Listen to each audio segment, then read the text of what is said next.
जय माँ इंद्राक्षी, जय अम्बे। इंद्राक्षी धाम में दर्शकों आप सभी का हम हार्दिक स्वागत करते हैं।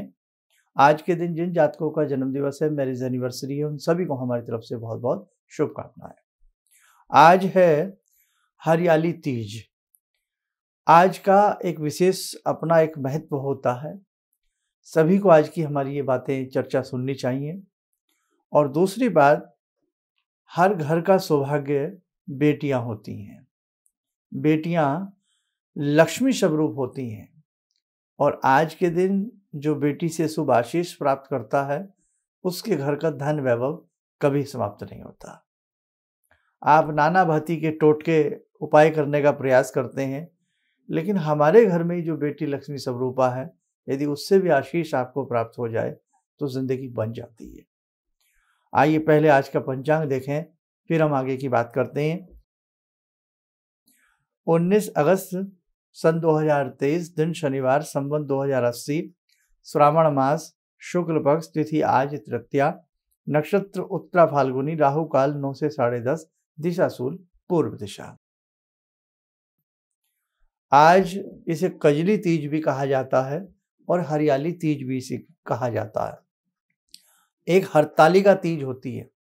इस बार डबल सावन होने की वजह से इस प्रकार की बातें हो रही हैं। अभी जो भादों के महीने में शुक्ल पक्ष की तृतीया आएगी, वो हरतालिका तीज कहलाएगी।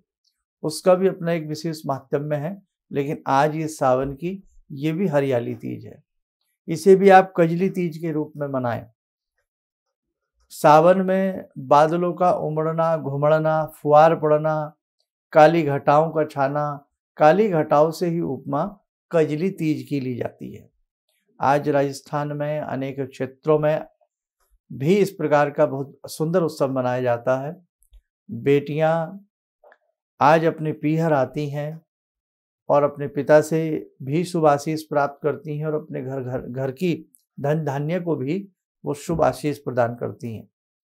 नाना भांति से हमारे भारतवर्ष में नाना भांति के रंगों के उत्सव मनाए जाते हैं, तीज त्योहार मनाए जाते हैं।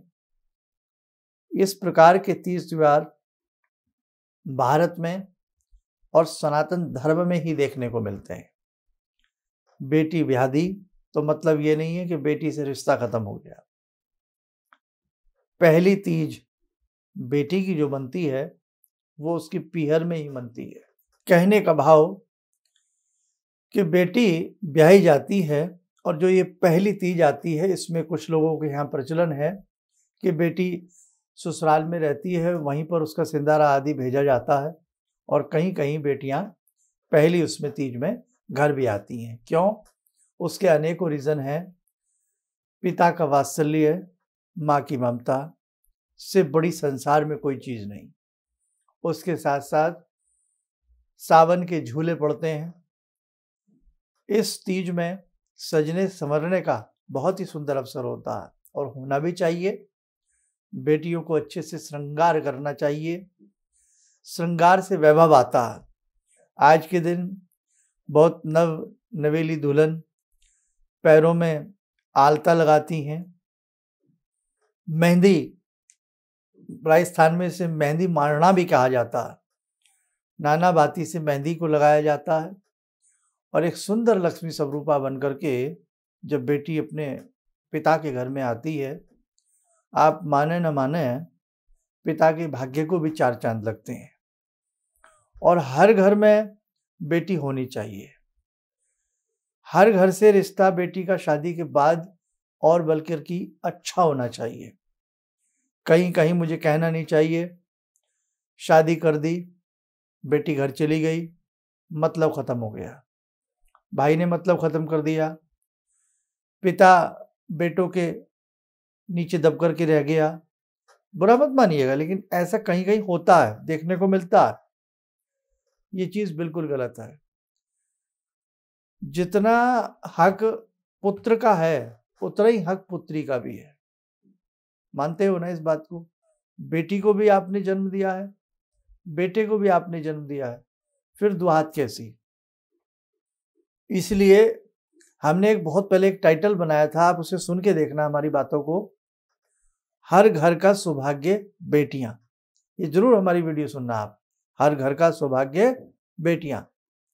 तो आज इस तीज के अवसर पर गोरा पार्वती की पूजा बेटियां करें और साथ में अविवाहित बेटियां जो हैं, जिनकी शादी नहीं हुई है, वो भी गोरा पार्वती से शुभ आशीष प्राप्त करें। भगवान गजानन की कृपा उन्हें प्राप्त हो, विघ्न उनके जीवन के दूर हों। और बेटियां आज के दिन जो होता है अपनी सासू माँ से भी शुभ आशीष प्राप्त करें, घर में किसी बड़े बुजुर्ग से भी शुभ आशीष प्राप्त करें। अब तो ये सारी चीज़ें कागज़ और कलम पर रह गई हैं, लेकिन पुरानी जो बातें थीं वो अब करीब करीब समाप्त होने की दौर में है। सावन का महीना, सावन की फुहार और आम के पेड़ पर पड़े झूले, बागों में झूले, मेहंदी के गीत, सावन की फुहारों के लोक संगीत, अपने अपने प्रांतीय भाषाओं के लोक संगीत वास्तव में मन की कल्पना से परे होते थे और मन को ऐसा लुभाने वाले होते थे, आप मानिएगा ना मानिएगा। इसीलिए जहां आज सनातन धर्म में ये परंपराएं जीवित हैं, उन घरों में आज भी खुशहाली है। इसलिए ध्यान रखना, बेटियों से सदैव शुभ आशीष प्राप्त होता है, शुभ स्नेह प्राप्त होता है। उनको दरकिनार मत करिए। ये मत सोचिए कि शादी बेटी की हो गई, अब वो इस घर में आके क्या करेगी। ध्यान रखना, बेटियां जितनी चिंता अपने माता पिता की करती हैं, उतना पुत्र नहीं करते। कड़वी बात है, लगे तो लगे। बेटियां ससुराल में रहकर भी माता पिता के लिए सदैव चिंतित रहती हैं और पुत्र साथ रहकर भी पुत्र के लिए माता पिता चिंतित रहते हैं। यस, ऐसा ही होता है। प्रैक्टिकली बात करें तो 100 में मैं सबकी बात नहीं कर रहा है, 5 उंगली एक साल नहीं होती। इसलिए जिस घर में बेटी का अनादर हो, जिस घर से बेटी का रिश्ता टूट जाए, ध्यान रखना वो घर खुशहाल नहीं हो सकता। एक न एक दिन उस घर की समृद्धि छिन जाएगी। बेटी लक्ष्मी स्वरूपा है, जिसकी लक्ष्मी रुष्ट हो जाती है, जिसकी लक्ष्मी दूर चली जाती है, उसके जेब की लक्ष्मी भी उसे कंगाली की राह पे ले जाती है। इसलिए हमेशा मत भूलिए, एक पिता होने के नाते, एक माँ होने के नाते, कि हमने अगर पुत्र को जन्मा है तो हमने इसी कोख से पुत्री को भी जन्मा है। दोनों का समान अधिकार, दोनों से समान प्यार, सभी से समान प्यार, ये करना ही चाहिए। जिस घर में बेटियां हंसती हुई, चहचहाती हुई अपने पिता से मिलने आती हैं और पिता पूर्ण वात्सल्य से उनके साथ रहते हैं, वास्तविकता है उस घर की बरकत, समृद्धि, अन्नपूर्णा कभी समाप्त नहीं होती। ध्यान रखें इस बात को। और ये बेटियों का ही ऐसा हृदय हो सकता है कि जिस घर में वो रही हैं, जिस अधिकार से वो पिता के साथ रही हैं, जिस अधिकार से उन्हें पिता का प्राप्त हुआ है, प्रेम प्राप्त हुआ है, एक ही झटके में जब शादी होती है तो बेटी एकदम पराई सी महसूस होने लगती है। कई बार ये बेटी की हिम्मत है कि वो अपना एक झटके में अपना घर छोड़ सकती है। मतलब शादी होकर के उसके मन का धैर्य देखिए, वो एक ऐसे अनजाने व्यक्ति के साथ चली जाती है कि जिसे वो जानती नहीं, एक ऐसे परिवार के कुल को रोशन करती है जिसे वो जानती नहीं। बेटी अपने घर को भी आनंदित करती है और एक अजनबी परिवार में जाकर भी वो उस कुल को आनंदित करती है। भाई पहली बार तो उसके लिए वो परिवार अजनबी ही होता है ना, बाद में प्यार बन जाए, परिवार बनता है, वो बातें बाद की हैं, लेकिन पहली बार तो उसके लिए परिवार के लोग अनजान होते हैं। उसको सब बताते हैं, बेटी ये लड़के की बुआ है, या ये लड़के की नानी है, ये लड़के की दादी है। बताया जाता है, नहीं बताया जाता है? तो ऐसे कौन बताता है? जब भी बताते हैं जब उनको वो पहचानती नहीं है, धीरे धीरे पहचान बनने लगती है। इसीलिए कहने का भाव, बेटियों को सदैव घर में बुलाते रहिए, चाहे वो हरियाली तीज का पर्व हो, हरतालिका तीज का पर्व हो, रक्षाबंधन का पर्व हो, भैया दूज का पर्व हो, और ये आप कुछ भी इनमें से नहीं मानते, फिर भी बेटियों का रिश्ता और नाता उस परिवार से जुड़ा रहना चाहिए। मुझे कहना नहीं चाहिए, कई बार ऐसे भाई लोग हमें फ़ोन करते हैं, ऐसी माताएं हमें फ़ोन करती हैं जो बेटियों के लिए बहुत अच्छे से तड़फ उनके हृदय में होती है कि हमारी बेटी के लिए आप प्रार्थना करिए, हमारी बेटी के लिए आप उपाय बताइए, उसका जीवन सुखी रहे, वो ससुराल में सुखी रहे, उसका वो स्वास्थ्य से अच्छी रहे, तो बड़ा अच्छा लगता है। तो ये भाव हैं, ये प्रेम है, इसलिए प्रेम की डोर बहुत मजबूत होती है। एक बहन कदापि ये सोच करके भाई से नहीं मिलती कि वो उन्हें पैसे देंगे। क्या आपने किसी से दोस्ती की है? क्या आपको अपने दोस्त याद नहीं आते? क्या आपको जिनके पिता संसार में नहीं है उन्हें अपने पिता याद नहीं आते? एक मैं आदमी की बात कर रहा हूँ। क्या जो माँ उस घर में है उसे अपनी माँ याद नहीं आती? जो माँ उस घर में रह रही है क्या उसे अपने पिता याद नहीं आते? आते हैं। तो जो बच्ची आपकी है उसे भी आप याद आते हैं, आपकी बातें याद आती हैं, पिता का प्रेम याद आता है ना? बड़ी ये हिम्मत की बात है। देखो, कहना और सोचना आसान है कि भाई संसार की रीत है, बेटी तो पराया धन है, बेटी को तो जाना ही जाना है।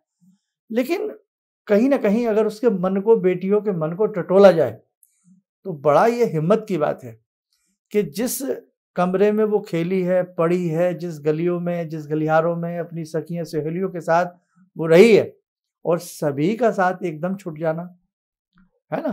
तो ये आसान बात नहीं है। तो ये इसलिए कहने का हमारा भाव यही है कि बेटियों का सम्मान बराबर रहे, और ऐसे जो भी मौके हमें मिलें कि भाई आज ये तीज है, आज ये त्योहार है, तो हमें चूकना नहीं चाहिए। अपनी बच्चियों को बुलाइए, उन्हें बहुत अच्छे से प्रेम दीजिए। आप हमसे भी तो नाना भांति के उपाय पूछते हैं, टोने टोटके टमके, हम एक रात में अरबपति बन जाएं, करोड़पति बन जाएं, हमारी समस्याएं दूर हो जाएं, लेकिन हम कई बार अपनी ही शाखाओं से बिछड़ जाते हैं, अपने बच्चों से बिछड़ जाते हैं, अपने बच्चों को अच्छे से प्रेम नहीं दे पाते, तो उनकी आंख के आंसू क्या आपके घर में समृद्धि आ सकती है? सोचिए, बेटी लक्ष्मी स्वरूपा है, और बेटी पिता के लिए तड़फे, माँ के लिए तड़फे, भाई से मिलने के लिए तड़फे, अपने घर के लिए तड़फे, उसकी आंख में आंसू रहें, और आप लाख दुनिया भर की लक्ष्मी पूजा कर लीजिए, आपके घर में समृद्धि नहीं आ सकती। क्यों? आपने अपनी घर की नन्ही मुन्नी लक्ष्मी को रुष्ट किया हुआ है। हालांकि वो कभी बेटी माता पिता को बददुआएं नहीं देती, कभी नहीं देती, वो हमेशा उनकी चिंतन में लगी रहती है। फोन करके भी पूछेगी, आपने मेडिसिन ली, आपने खाना खाया? फोन करके भी जब भी बेटी को मौका मिलेगा वो पहले आपके स्वास्थ्य की बात पूछेगी।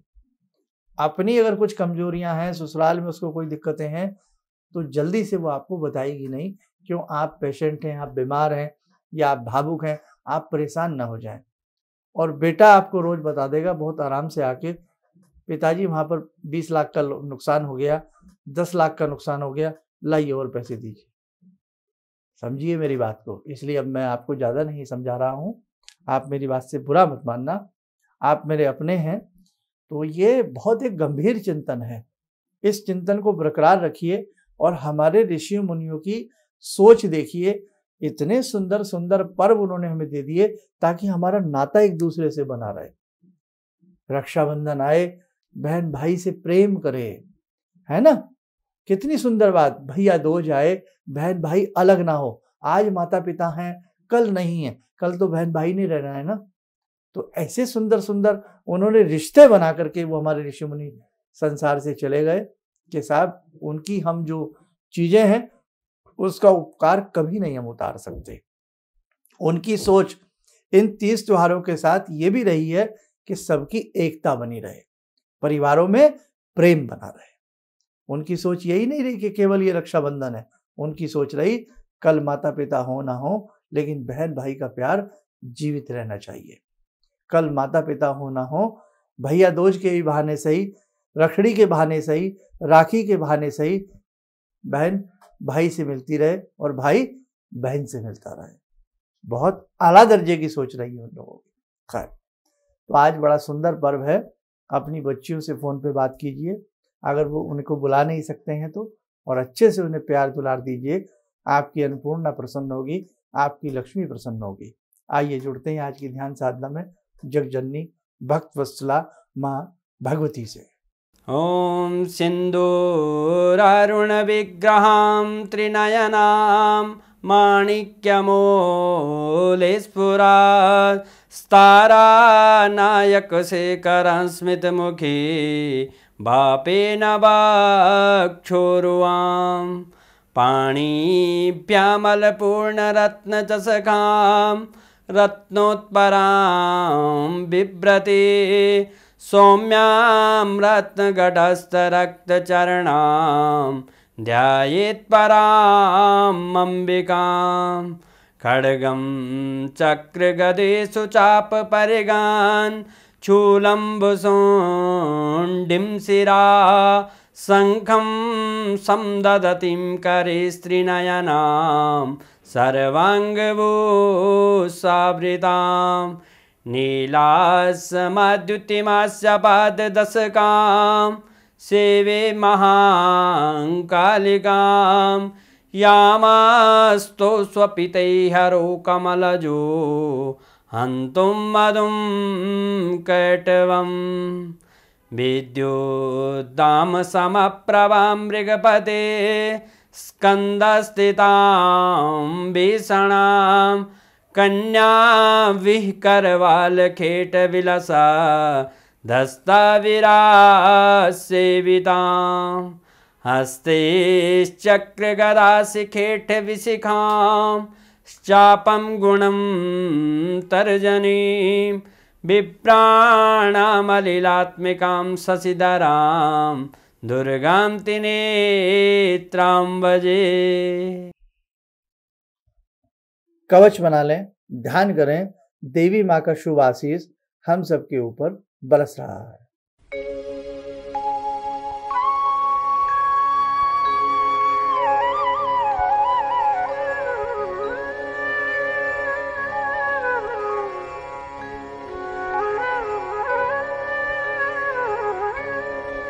ओम बोलते हुए नेत्र खोलें, सामान्य हो जाए। देखो साधुओं, आगे आगे बहुत सुंदर सुंदर तीज त्योहार हैं।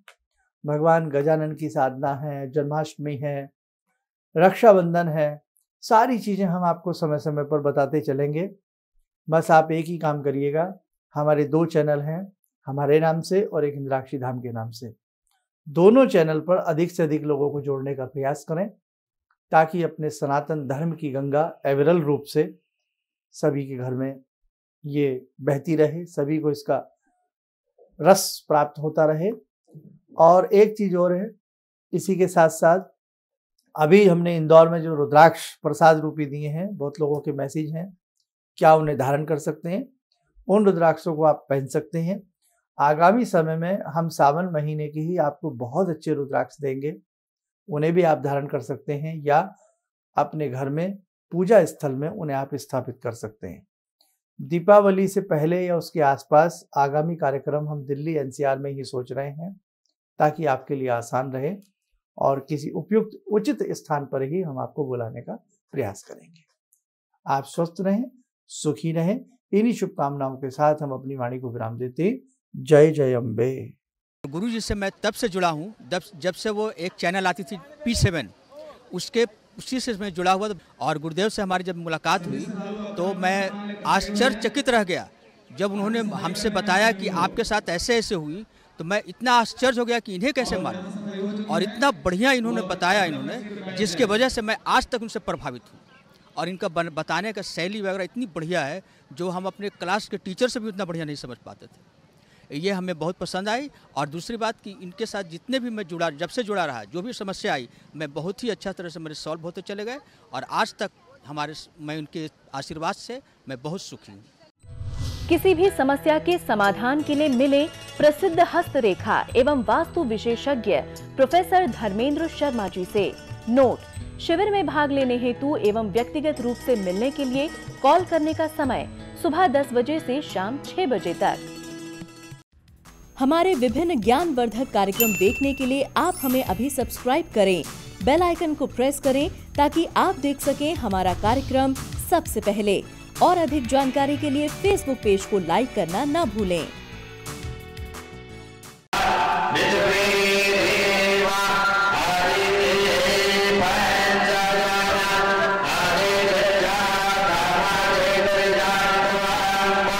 Yeah.